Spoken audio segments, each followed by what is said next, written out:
officially 6 o'clock. Are we ready, Jackie? Yep. Alright. It is now 6 o'clock, and with that, we would, thank you, Chris. It is now 6 o'clock, and with that, we will call the meeting, we will do the opening of the meeting. Jackie, can we please start with the roll call? Amanda Harness. Here. Fred Davis. Steve Byers. Here. Ariel Owens. Christopher Boyce. Here. Daisy Ramirez. Present. Vante Bynum. Here. Jenna Zimmerman. Alright, next item is Pledge of Allegiance. I pledge allegiance to the flag of the United States of America and to the republic for which it stands, one nation, under God, indivisible, with liberty and justice for all.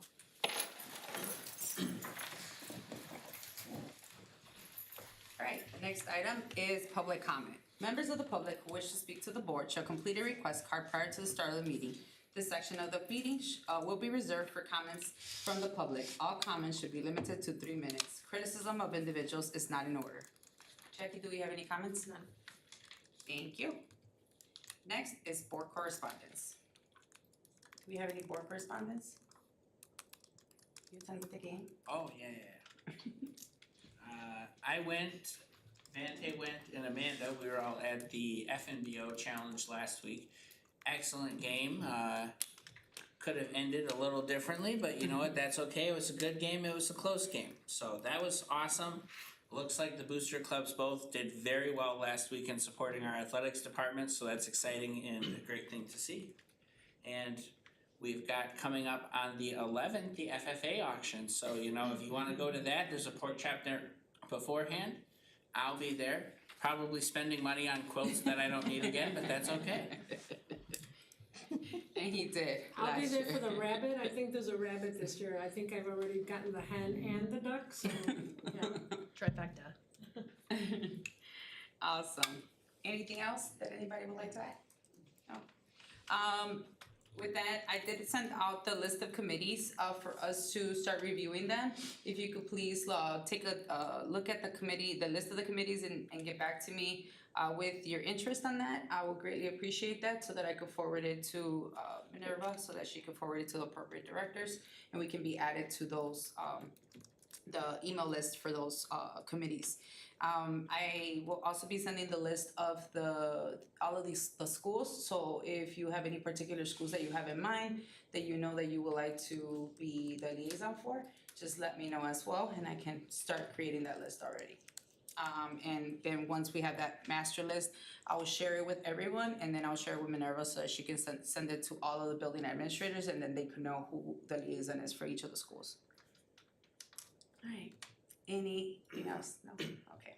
Alright, student board correspondence. Unfortunately, Jenna was not able to be here today because she has a Cross-country. cross-country meeting. So she's not able to be here today, but we wished her well with that. Alright, next item is consent agenda. This is an action item. It is recommended that the Board of Education approve the consent agenda items 5B through 5D, board minutes for 8/20/2024, purchase order requisitions, and personnel actional items as attached. Is there a motion? So moved. Second, Roll call? Steve Byers. yes. Christopher Boyce. Yes. Daisy Ramirez. Yes. Vante Bynum. Yes. Amanda Harness. Yes. Thank you. Next item is old business. Item 8, temporary facility permits, Lincoln, Jefferson, Little John, Brooks, and Cortland. This is an action item. It is recommended that the Board of Education approve the temporary facility applications for Lincoln, Little John, Jefferson, Brooks, and Cortland. Is there a motion? So moved, Second. Roll call? Steve Byers. yes. Christopher Boyce. Yes. Daisy Ramirez. Yes. Vante Bynum. Yes. Amanda Harness. Yes. Thank you.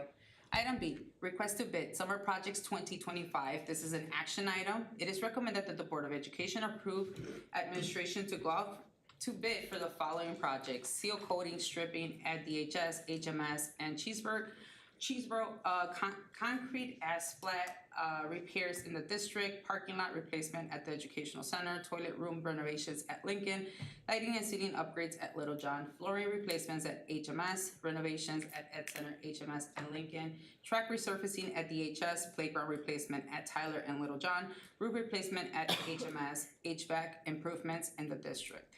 Is there a motion? So moved. Second. Roll call? Christopher Boyes, Yes. Stacy Ramirez, Yes. Dante Bynum, Yes. Amanda Harness, Yes. Steve Byers. Yes. Right. Thank you. Item C, service agreement, special education consultant. This is an action item. It is recommended that the Board of Education approve the service agreement with Lisa Gershels, special education consultant for the 2024-2025 school years. Is there a motion? So moved. Second. Roll call? Christopher Boyes, No. Stacy Ramirez, Yes. Dante Bynum, Yes. Amanda Harness, No. Steve Byers. Yes. Thank you. Mitchell Elementary School Business, future elementary school update. Do we have any updates?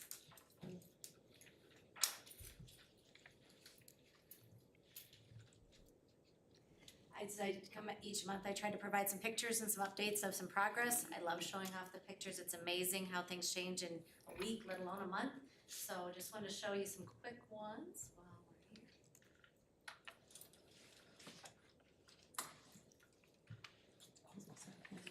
This is the entrance off of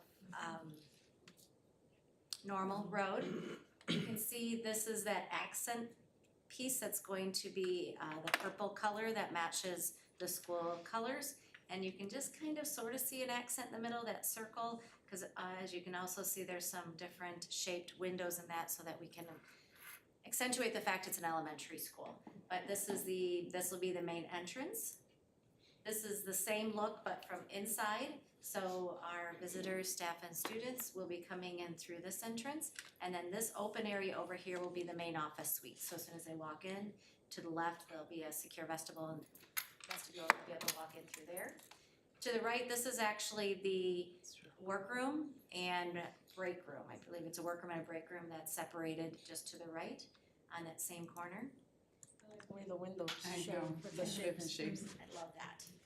And if you notice when you go by, some of the windows already have color to them because of the primary colors that we're using in that building. The outsides actually already have some colors added. This is actually standing just inside that spot. I kind of just turned a little to the right. What you're looking at here is the main corridor when you first walk in. The gym is to our right. You don't see that necessarily, but then this open area here, this will be the cafeteria. This wall is a glass wall that can be open and shut as needed into this cafeteria space. So, and then as you see, it's not going to be a see-through ceiling, but it's going to, that's the start of the roof that's going in right there. This is a view from the back side. This would be the 4th and 5th grade wings, and it's just starting to take shape for the innovation pod. And the reason for the angled roof is so that we can get some natural light into the rooms that don't have exterior windows. And then on the opposite side, this is just the same, this is the 2nd and 3rd grade wing. And the innovation pod has already been closed in on that side. That's the structure you see right here, but again, there's that roof structure on the top. So, just some pictures to show you what's going on, and I'll keep these coming every single month. Thank you, we appreciate that. Look awesome. Any questions? All right, thank you. New business, item A, Press Plus 116, first reading. This is an information item brought to us by Dr. Minerva Garcia Sanchez. Good evening, oops. Let's do that again. Good evening. So this evening, we bring forth the Press Plus number 116 that all of you should have in your file. There are a number of adaptations and adoptions in relation to new code that we would like you to take a look at. It shouldn't be a long read, but if there are any questions, please feel free to reach out. It shouldn't take you, if there are any issues, you can either do it at the next meeting or you can send me an email and I'll be happy to answer for you. Any questions about that? No? All right, thank you for that information. All right, item B, Project Lead the Way Conference. This is an information action item brought to us by Billy and Sarah.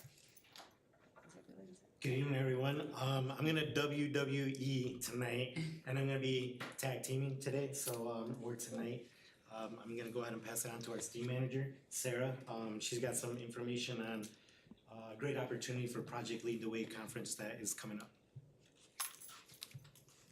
Good evening. evening, everybody. So this is for information and action this evening due to how quickly the PLTW conference, the summit conference in San Diego, California is approaching. So the conference is set to be October 3rd through the 5th. And it is a K-12 PLTW conference. There's gonna be about 96 different sessions, each aimed at district level, administrator level, classroom teacher level, and support level. So we're wanting to bring 6 people to this. One would be an administrator, 2 ICs, a manager, and 2 teachers. The breakdown within that would be one of the ICs and one of the teachers would be focusing on the two-way dual language and the Spanish component to PLTW to make sure through the MDU writing process that we have the correct representation and different things with the sessions represented while we're there. The other IC and teacher would be on the monolingual side of things, also working in the MDUs to try to get the best representation with those sessions that are happening. The total for this is $12,625. Open to answer any questions about PLTW, where we are in the process, anything about the conference as well. Right now, PLTW, I'm super excited. This week and next week, 4th grade across the district is starting PLTW. Their MDU is already written, so that's up and running. And then 3rd grade and 5th grade at Brooks and Lincoln are test running PLTW, but it's not sitting in an MDU pretty yet, which is why we're trying to bring people to the conference so they can get all that information because they'll be directly part of that MDU writing process for 3rd and 5th grade. And this is coming out of paid Title out of II. Title II. Title correct. II, yes. Any questions? Yeah. I guess the only question I would have is, Put your microphone oh, how exactly does, I guess, the program tailor or differ from the mono versus the dual language program? Cause I guess besides the A in STEAM, the rest of those are all fairly, it doesn't matter if I'm speaking German, Portuguese, Chinese, 2 + 2 is gonna equal 4. So I guess why does it need to be tailored differently for the dual language versus the mono? I can try to answer that. AJ can probably answer it a little bit better, but I know on the two-way dual side of the writing process for the MDU with PLTW, they needed to take different pieces because of the oracy component to it, but you can expand more. Kind of Sure. accurate. Anytime we're teaching in the dual language program, we're developing language at the same time, so not just the subject matter. So you have, PLTW is taught in Spanish, so we're teaching the language of Spanish through science. And so there's a lot of oral language development specifically that has to be added, so yeah, right on with that. Right on. Yes, so that part is really important to make sure that any scaffolding is happening in regards to laying down the oracy. So we want them there to attend very specific sessions. And what I've noticed with PLTW is that on the digital side of things, Spanish is very much represented, but when you have the module and the pieces and the activities, they're not labeled in Spanish. So there's extra work that needs to be done, and I'm hoping they can put some pressure on, hey, let's start having also, modules that are represented in Spanish as well. I also want to add that the oracy piece, I know it's a big component of two-way dual language for our native Spanish speakers, but it's also strengthening the oracy of our English speakers as well. So it's not just for our Spanish speakers, but also for our English speakers. Any questions? Any other questions? Consensus to bring this back? Yes. Oh, actually, it's an action item. I apologize. It's an action item due to some time sensitivity. All right, are we good to move forward? Okay, all right. Let me see. All right. It is recommended that the Board of Education approve staff to attend the PLTW professional development from October 3rd through October 5th, 2024. Is there a motion? So moved. Second. Roll call? Stacy Ramirez, Yes. Dante Bynum, Yes. Amanda Harness, Yes. Steve Byers, Yes. Christopher Boyce. Yes. Thank you. Thank you. Thank you. I also have the next one with Jen Hilliard, our principal from Cortland Elementary, so I'm gonna invite her on up. Sure. Jen has actually been invited He's to. ahead of you. You're ahead of me. What's that? Give me one He hasn't second. called- Oh, I'm sorry. He's excited. It's okay. Item C, I was like, wait, give me 1 second. All right, item C is it the NAVE 54th Annual International Bilingual Education Conference. This is an information item brought to us by Billy and Jennifer. I don't know if it was evident that I'm trying to get out of here.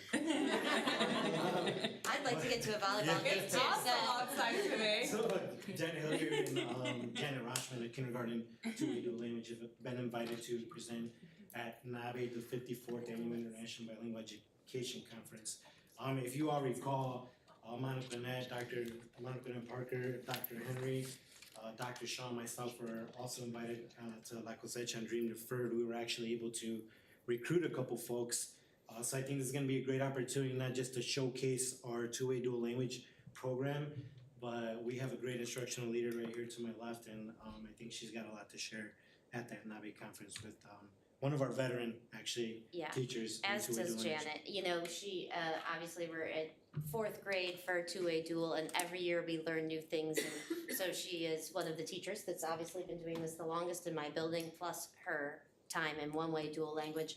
And out of 630 applicants for this conference, we were selected as presenters, all about what we do about starting up two-way dual language, the intricacies of scheduling, collaboration, PLCs, and all the things that are just a little bit different when you're implementing two-way dual language. So that would be our presentation.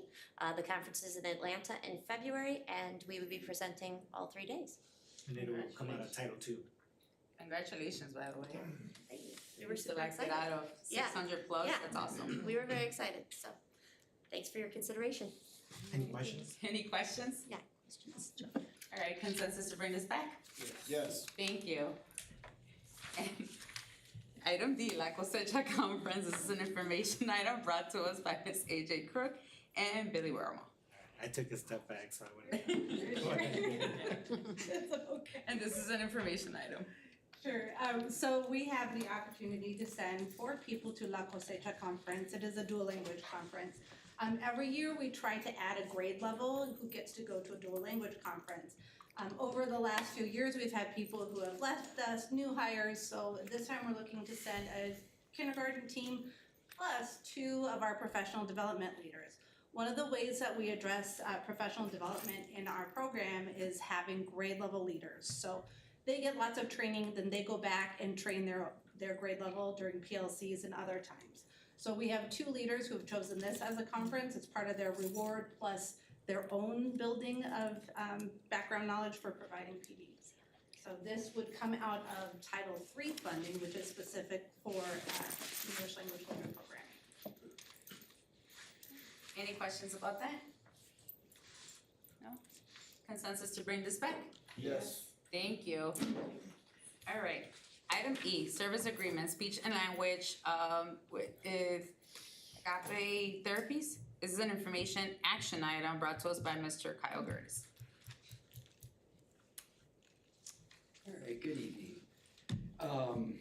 As I've discussed with the board in the past, finding speech and language pathologists is a challenge given a nationwide and of course state and local shortage.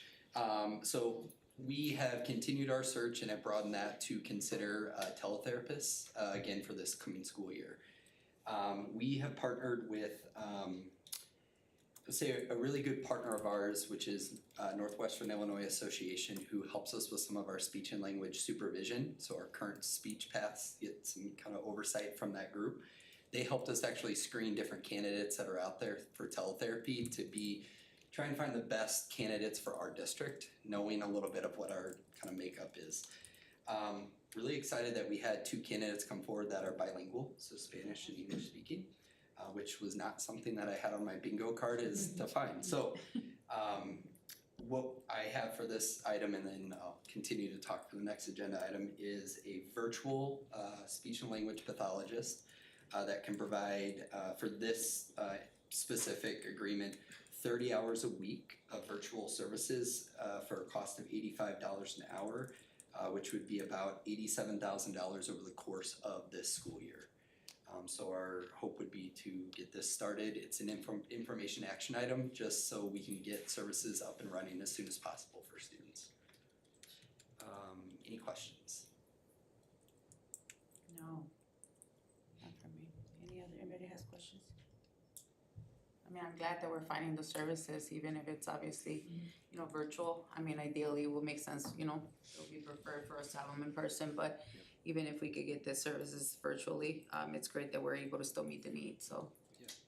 I will say, we'll continue to search for somebody who's in person and try and hire our own.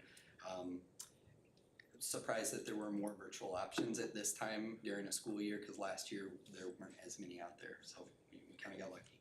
Well, maybe we'll get lucky and get them to come in person. We'll try, right? All right, any other questions? No?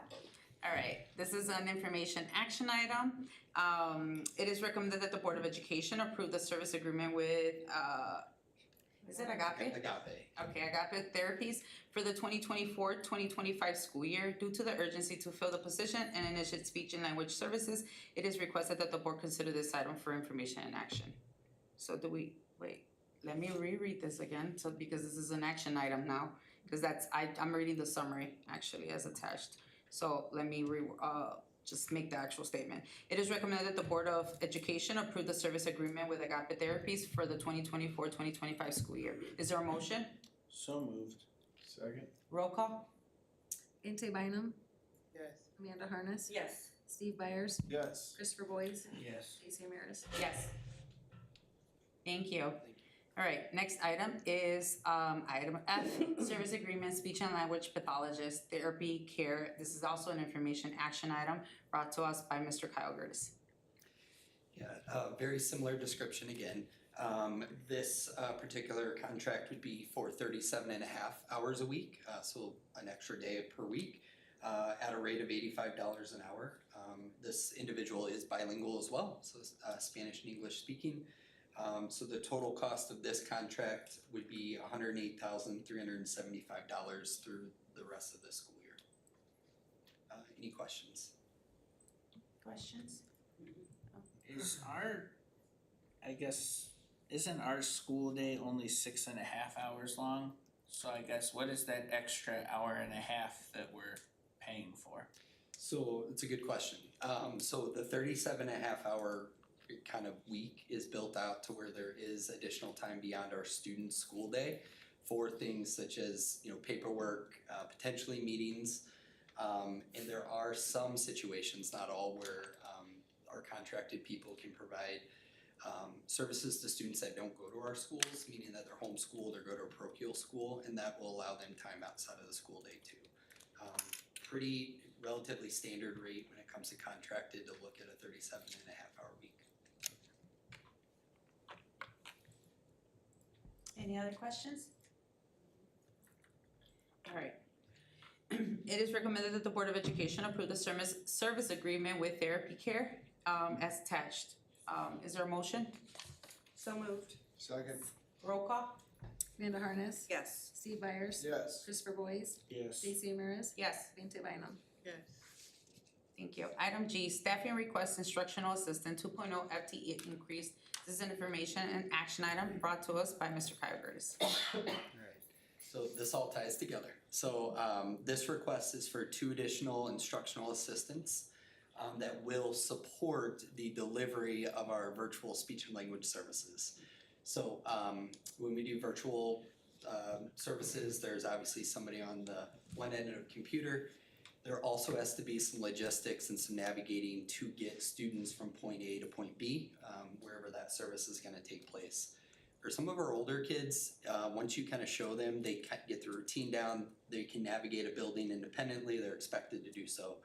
When we look at some of our littles, that's not something that is always possible, especially when we look at some of our students that might have some more impactful disabilities. So kind of in line with what we've tried to do in the past when we've had virtual speech services, we try to have somebody who can support that from the building's end of it. That would be their primary role. However, if let's say there's an afternoon, there's no meetings going on that requires that individual to kind of work with, pull students into the speech session, they would be able to assist the building in other ways as well. And this is also information and action to kind of stick with that cadence of getting this posted and started as soon as possible. And so the total dollar amount for 2 instructional assistants would be $60,793.59 down to the penny. Any questions? Any questions? All right. It is recommended, thank you, for the information. It is recommended that the Board of Education approve the additional of 2.0 instructional assistant FTE. Is there a motion? So moved. Second. Roll call? Steve Byers, Yes. Christopher Boyce, Yes. Daisy Ramirez, Yes. Dante Bynum, Yes. Amanda Harness. Yes. Thank you. Item H, DHS overnight out-of-state field trip request, FFA National Convention. This is an information item brought to us by Dr. Larson. Good evening, I'm coming to you tonight for a request, out-of-state field trip. We have our FFA students, there's 12 students that were invited to the national convention. So this will be 12 students as well as 3 advisors. They are going to be going on a charter bus with 5 other schools. They'll participate in Indianapolis, Indiana from October 23rd to the 26th. This is all funded by DeKalb FFA alumni. So when we put on these events like the auction next week, this pays for opportunities such as this. So your quilt is in good hands, Chris. Any questions? Any questions? Do we have any state reps in FFA this year? I know we have in the past. Good question. I will have to look into that. I'm not sure. Just curious. Yeah, good question. Any other questions? Consensus to bring this back? Yes. Thank you. All right. Good job saying yes together, guys. Item I, NCTE PD conference for secondary staff. This is an information item brought to us by Ms. Sarah. Good evening. I'm gonna pass the mic over to Betsy Zimmerman, our secondary humanities manager, as she talks about this awesome conference that we'd like to take a team of teachers to. Hi, so I'm really excited to have the opportunity to present this to you and take our teachers to the National Council of Teachers of English Conference, which this year is happening in Boston.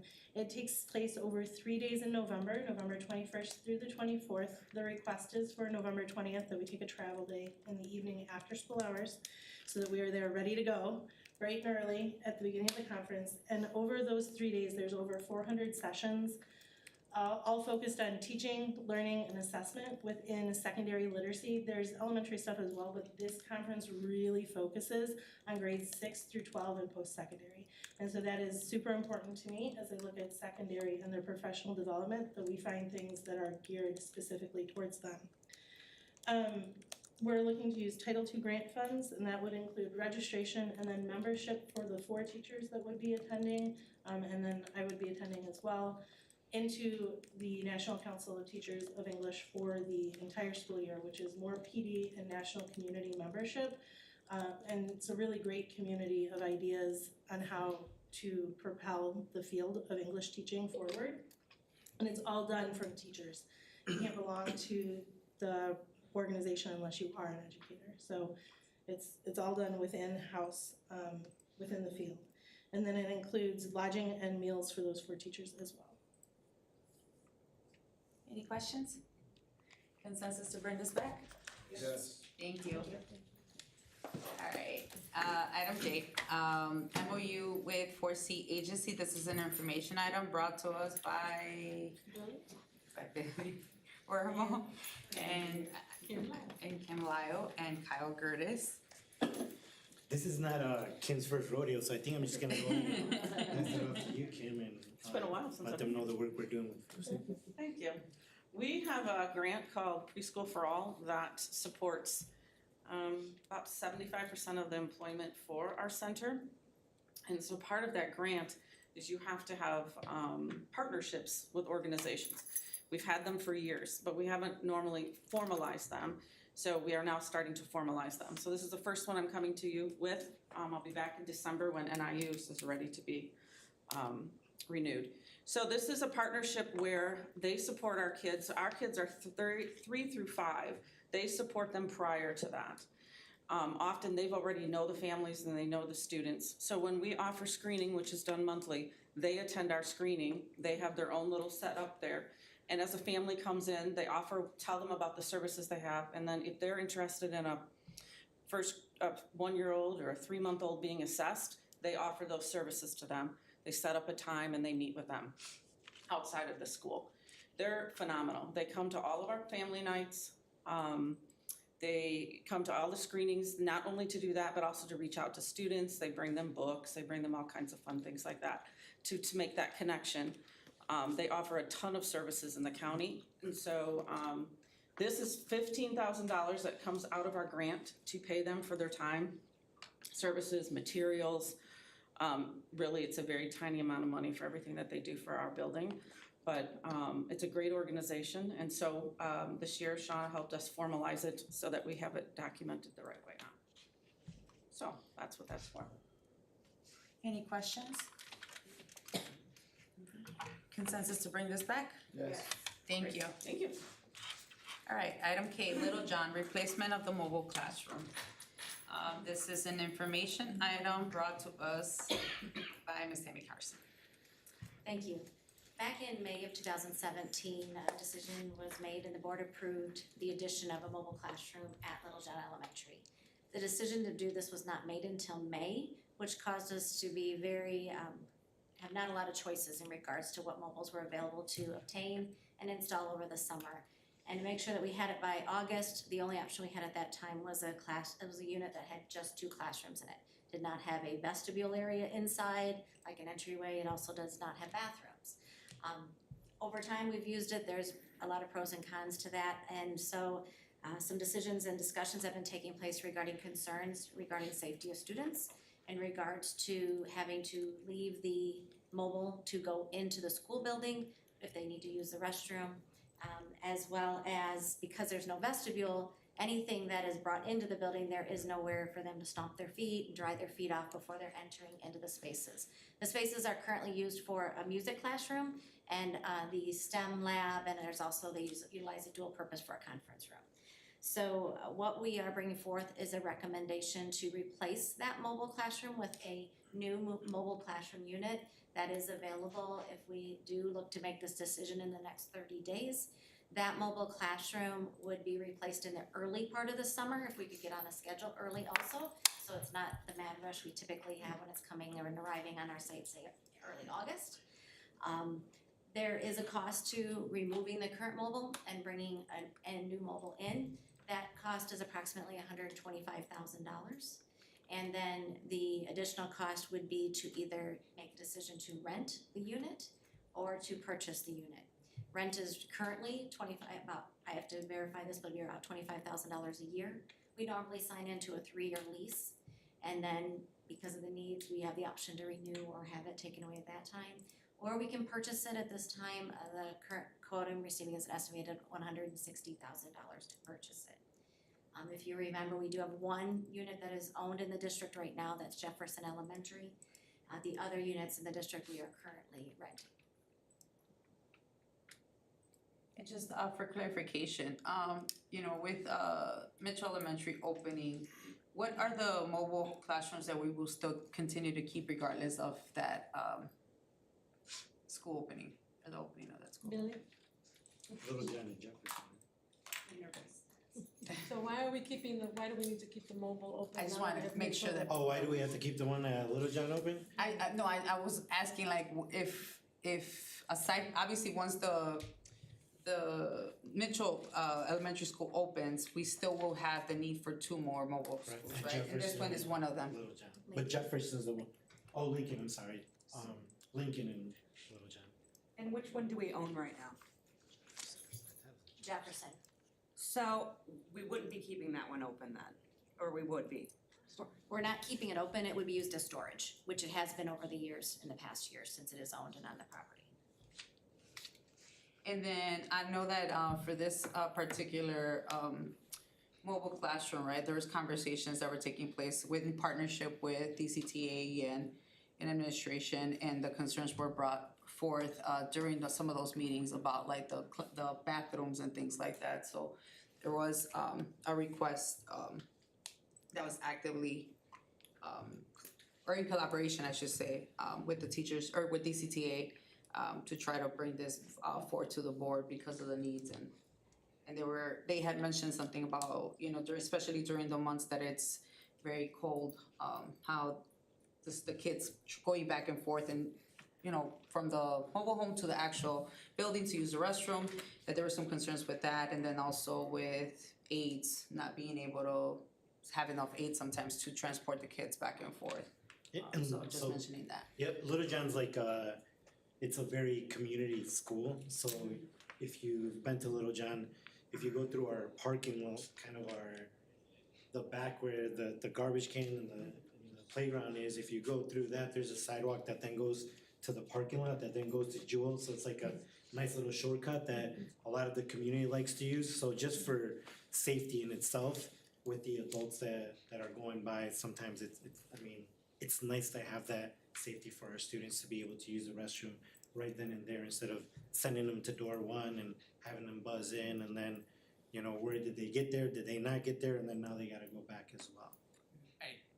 Guess I feel like what we probably need to focus on more, cause there's going to be a mobile classroom at Little John either way, is Tammy, are we thinking that we should lease this? Should we buy this? Like, what is the, Which one makes more sense based on the are we gonna be experiences doing an that we've had? expansion on Little John and this will be obsolete in 3 years? Is this gonna be a thing we expect to be here for the next decade? Are we actually getting anything from leasing, or do we just give them 25,000 and we still have to pay for anything that breaks anyway?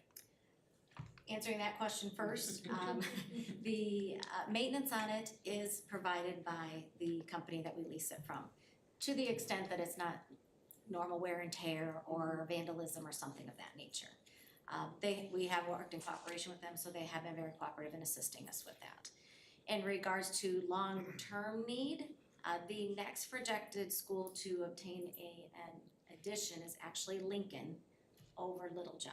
Reason being, Lincoln doesn't even have space for their library, as an example. They also have only one large space, one gymnasium. Little John has two, the larger space and a smaller gymnasium. So will it be removed in 3 years? The only way I see that happening would be as if the programs changed.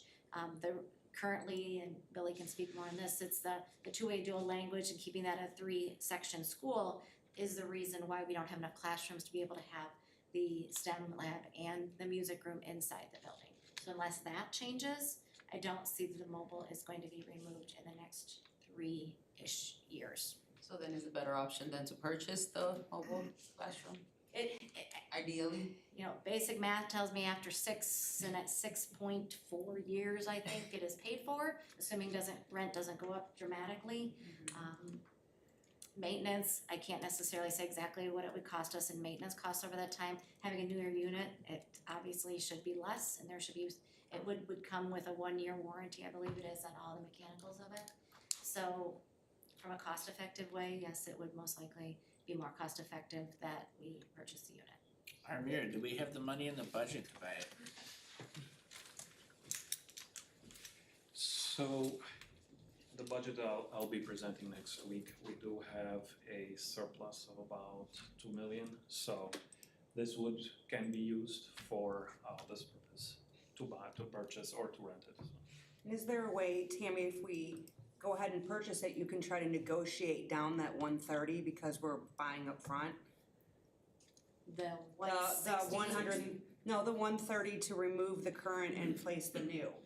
Because, I mean, have you tried to have that conversation? Because I can definitely have it. I will say that's a number of different items added together. It's not a fixed, like, one cost to one company. That involves the company that delivers it to us, that involves the company that removes it. So those are typically different companies, as well as there's, we have to disconnect and reconnect all the utilities. We have to verify that the septic is still working properly because that hasn't been hooked up since the mobile was removed in 2011, I think, when Cortland opened, if I'm remembering correctly. What is roughly the annual maintenance on one of those? So the one that we own, what do we have to do to maintain that? Since we would now be responsible for that. Very little. Okay. The most expensive thing that we have on that is if an HVAC unit would go out on that, I would anticipate that, I'm guesstimating right now, would be about 25 to 30,000 per side, because each side would have it. In this case, Jefferson only has one classroom, so that's just one unit. The rest of it is, I can't imagine we would need a roof anytime in that time, the flooring. Sometimes the skirting needs to be replaced or repaired, those type of things. We would look to purchase the ramp and the steps to the unit so that we wouldn't be renting those if we move forward with this. Those are aluminum, so there's typically not anything for those, to upkeep on those.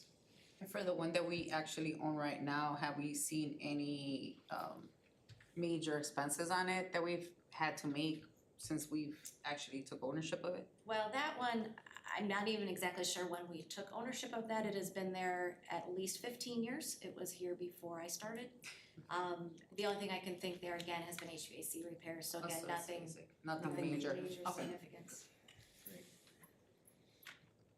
I mean, I would personally be okay with us, ideally looking into possibly, like they mentioned, purchasing it, and seeing, if that's something that obviously you all feel, one, if we can fit it in the budget, and of course, and if that's something that is ideally makes more sense for the needs that we have for the school and the kids, obviously, that we serve, the families that we serve, then obviously for safety reasons and other reasons, it would just make sense. Are we good with that? So we have consensus on buying it? On purchasing it? So when I bring this back to the next meeting, I'll phrase it in a way of a purchase. Yes, please. And if you could look into what Amanda said, Yeah, if absolutely. anything, I'll have answers to that. if we can save any money in any way, that would be great. I'll But, take a look you know, and talk with everyone. just keep us posted if you can, please. I will. All right, consensus to bring this back? Yes. Thank you. And thank you again for a lot of the conversations that have taken place, Dr. Garcia and team and DCTA, of course, with bringing those issues to our attention. All right, the next item is item L, Superintendent Goals 2024-2025. Do we have any questions about them? I know we've reviewed them and I've sent them to everybody, so they've been attached. No questions? No?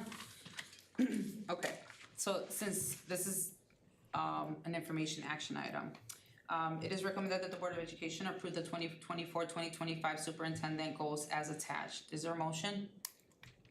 So moved. Second. Roll call? Steve Byers, Yes. Christopher Boyce, Yes. Lisa Ramirez, Yes. Dante Bynum, Yes. Amanda Harness. Yes. Thank you. Item M, Memorandum of Understanding with Kishwaukee United Way. This is an information item brought to us by Billy Wermo. Hi again, everyone. A couple weeks ago, I had the pleasure of meeting Dr. Michelle Vaughn from Kishwaukee United Way.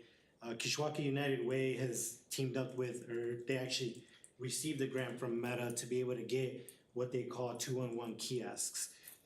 Something very new to me, but what it is, and Dr. Vaughn, I'll let you come up here in a little bit if I explain it wrong, but it's this cool machine. I kind of envision it like an ATM, but it's got a lot, it's newer, it's got resources kind of like right here for community resources.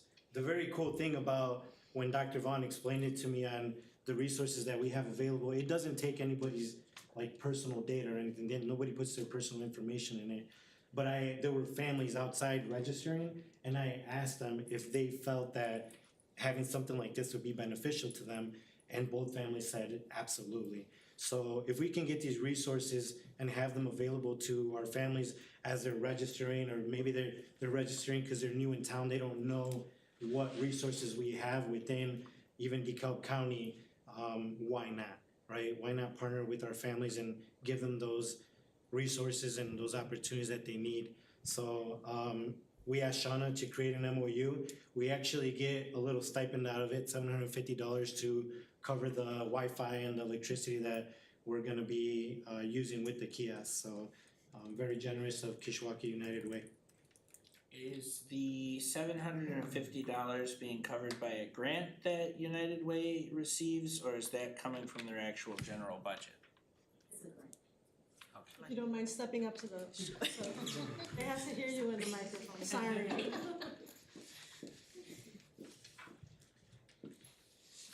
It is a grant covered through Meta. The only difference is, and thank you, Principal You're Billy, welcome. it doesn't issue out money like an ATM. But what it is it's very innovative, and so if you haven't heard of 2-on-1, this is an actual physical 2-on-1 rack card. We were able to produce these in mass bulk through a grant that we received through Northwestern Medicine last year. I've been in this position for a year and a half now, and when I started, we had a small 2-on-1 grant, and we increased that to $46,000 over the last 16 months since I've been here. The goal is to, under your core value, engage families and communities and meet people where they are. And so this 2-on-1 rack card is the beginning of something new. We want to expand our services and this also, by the way, will be translated to Spanish by the end of September. So in bulk, we'll have these in Spanish as well. The 2-on-1 kiosk is something that is brand new from Kishwaukee United Way that was presented at the state level at our state meeting 2 months ago, United Way. We will be the first in the entire state to blaze a trail with the 2-on-1 kiosk. We're looking at specific locations where parents are sitting and need help and maybe afraid or intimidated to communicate or pick up a phone to say, hey, I need help with rent assistance, I need help with utilities.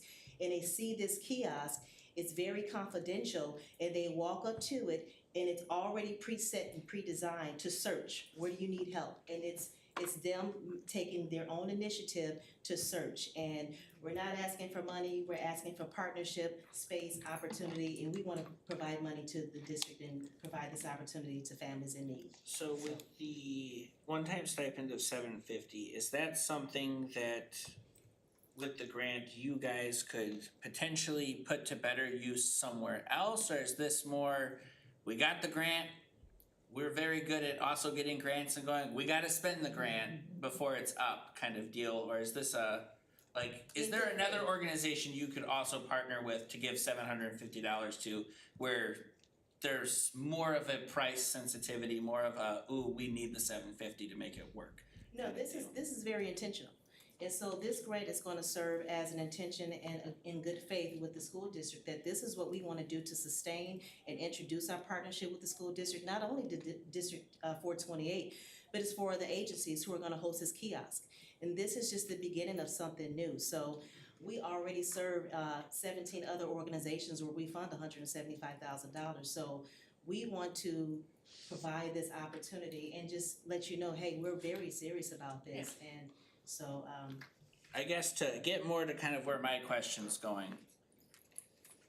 Realistically, with our budget, $750 is like a drop in the bucket. If we as a district or we as a board said, we really don't need the $750, we'd love the kiosk, but we're not gonna charge you the $750 to put it there.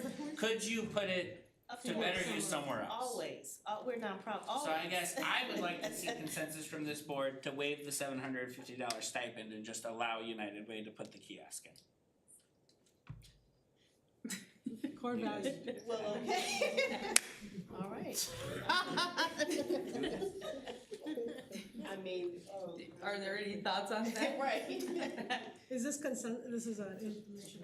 No, it's just information. This is an information, but nonetheless, we appreciate the partnership and we are all in for the partnership, I'm sure. Do we have questions about that? First, about the partnership. Okay. Sounds like a great program. Yeah. Okay. And about the stipend, do we So have? I would just like us to bring this, I would like to see consensus to bring this back next meeting without the stipend and just accepting the kiosk. Where are we at with that?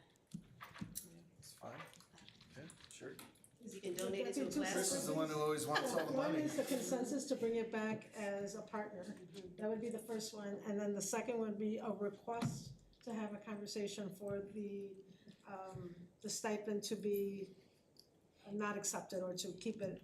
Yes. So there's two separate things. So Chris, who's always asking for us not to be spending money, we're giving money away today. That's what we're doing, Chris, Yeah. when they're giving us money? Alright, you want that to be noted, right? Can I ask if you're gonna consider the $750, can you donate it to a class or can we Oh, sponsor? We can do that. Right. You have teachers in a row, teaching and so- learning director there that for So we can elementary put it to school. the use Sure, let me somewhere. know. So we'll just keep We can do passing it. that. I'm good with that. I would prefer for us to put it in a classroom somewhere. I'm fine with that, It's yeah. all fine with me. Alright, so do we have consensus then to bring back the MOU with Kishwaukee United Way? Yes. Yes. Thank you. Thank you. Thank you. Alright. Then the next item is I'm superintendent gonna report. interrupt before she does her report. I've got more important news about the superintendent to report. She is officially turned 29 today, Oh, right. so it is her birthday. Happy birthday. Thank you. Alright, thank you so much for that. On to bigger and better news. We have some feedback around, and I'm glad Donna's still here, Dr. Larson, because some of the feedback is actually from her regarding the cell phone. The practice that we put into, the cell phone strategy that we put into practice at the high school, where students are allowed to use them during the day. So we have some high schoolers that actually said that they felt like now they were socializing in real time in front of their friends with people instead of being with their faces in their screen, and they feel that they are more focused. We heard from staff saying that there's more discussion in class and definitely more engagement. And then Dr. Larson says that it's been truly a positive experience. Is there anything else that you'd like to add to that, Dr. Larson? I think you covered it, birthday girl. Thank you. Excited, and I've also spoke to the middle school principals, Dr. Shaw and Mr. Brandt Boyer, in relation to how things are going there as well. And again, the feedback has been such that they are more focused, that they feel like they're more intentional about the work that they're doing. Although when asked if there's anything that you want to change, the children of course said, bring the phones back. So that's where we are with the middle schoolers. High schoolers seem to be accepting it a little bit better. And then again, to other news in relation to reflection from students, the lunch reviews over at Founders have been very upbeat. They're feeling very ecstatic about the freshness of the food, the fruits and the vegetables, the crispness of them. So they're really excited about that. They do have some suggestions, though, for us to take into consideration. They'd like to see omelets, tacos, Tabasco sticks come back, and their number one favorite, orange chicken. So I understand that Amir Doka will be checking in with Mike Chambers and the Organic Life folks to see if any of those things can actually happen for our children. So I'm so happy that the kids are that excited. I've never seen children so excited about food before in my life. But if you haven't seen the food court, I'm gonna use the right word, right? The food court at the high school, it is awesome. It smells so good. Jackie and I were like, maybe we'll just have lunch here. It was really good. It's nice to see that kids are really excited about actually eating their meals. So I appreciate that. Amir, is there anything else you'd like to add to that? Are we good? Wonderful. And that's it for me. So I'm gonna pass it over to you. Pass it back to you. It's exciting.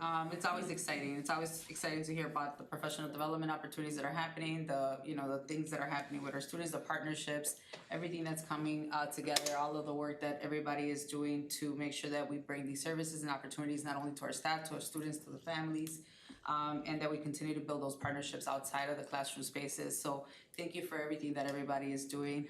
It's always exciting. The first couple of weeks of the start to the school year is always rough. It's been a rough couple of weeks, but it's always exciting to see that everything that you all have been putting work into and towards is actually, you're seeing the fruits of that now, right? So thank you again for everything that you all are doing. And with that said, it is now 6:54, and we're gonna let our superintendent go and enjoy the rest of her birthday with her family. So it is 6:54, and with that, we will adjourn the meeting. Is there a motion? So moved. All in favor say aye. Aye. Thank you, everyone. Have a great night. Be safe.